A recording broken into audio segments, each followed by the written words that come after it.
United States Institute of Peace, along with SiriusXM's POTUS Channel 124, now present their weekly podcast.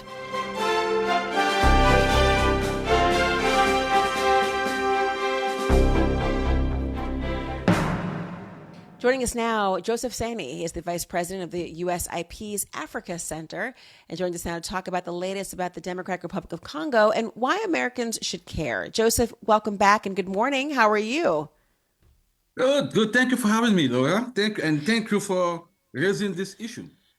Let's talk about what happened on January 27th. I knew that Rwandan-backed rebels known as M23 captured Goma, the largest city in eastern Democratic Republic of Congo, and that was despite the presence of UN peacekeeping forces and defense forces. Tell me the significance of this moment. Yes, this was a shocking move by the rebel movement, known as the M23, backed by the Rwandan. It's shocking because Goma is the largest city in eastern Congo, and unfortunately, during that incursion, in fact, that occupation, almost 3,000 lives were lost, hundreds of women were raped, and more than 1 million people displaced. So this is a grave time for the region because that can spill over to many other regional neighboring countries and lead to massive and alarming level of humanitarian crisis. So it's a really watershed moment in that part of the world. I mean, this conflict in eastern DRC, it's being fueled by, I understand, the illegal exploitation of natural resources. This has been occurring for decades. You've described it as a resource curse. Yes, as we know, DRC is home to many, a lot of critical minerals, important for our defense base, important for, if you own a cell phone, you have a piece of DRC in your pocket as we speak.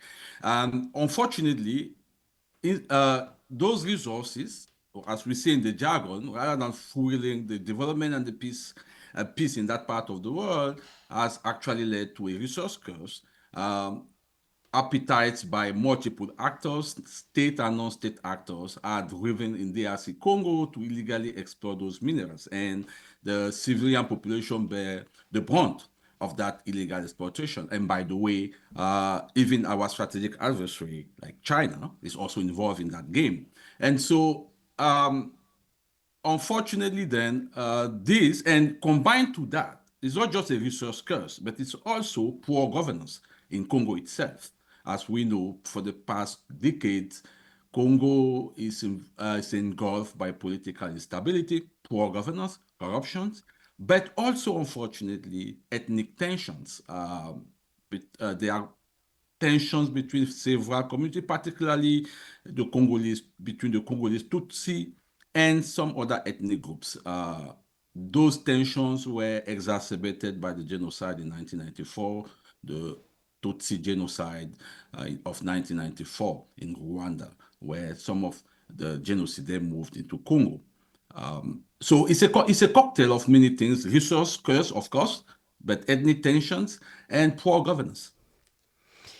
It seems that there's a serious risk of a regional war that could spread into neighboring countries. And I know Burundi has already mobilized, I think, thousands of soldiers along the border with the DRC. So what is needed? I mean, what kind of diplomatic engagement could be effective here? And you have said it well. The stakes could not be higher, really, frankly. The first two wars in Congo were called the African Wars because just the sheer number of countries involved. And as you said rightly, now with the advance of the M23, because they are moving past Goma, moving down to south in Bukavu, and that has triggered the mobilization of the Burundian army. By the way, South Africa lost their 14 or 12 South Africans were killed during the recent incursion. So this has the potential to really bring more than 7 countries into that conflict. So what needs to happen now, of course, immediate diplomatic intervention is crucial. Beyond the alarming security and humanitarian situation, it is essential, really, to resume negotiation and work towards establishing a lasting ceasefire. What is needed in the short term, I will say, is the immediate cessation of hostilities and put in place a ceasefire that will be enforced by also the international community and the neighboring countries and the regional players.